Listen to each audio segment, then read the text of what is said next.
Walang kinalaman ang Pangulo sa nangyayaring tensyon sa Senado. Ito ang sagot ng palasyo sa pahayag ni Vice President Sara Duterte na ang nangyayaring gulo sa Senado ay refleksyon umano ng pamumuno ng administrasyon. Pagbibigay diin ng Malacanang walang katotohanan ang aligasyong ito ng Vice Presidente. Ang pagpapatakas kay Senator Bato de la Rosa sa tulong ni Senator Robin Padilla, hindi ito nanggagaling sa Pangulo. Ang dalawang sinabi nating senador ay kaalyado ng Vice Presidente.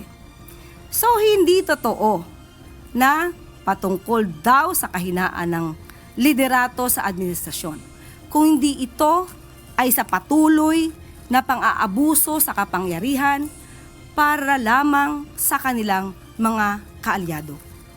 So, huwag sana mamihasa sa pagdudungis ng iba para magmukhang biktima sa ating mga mata.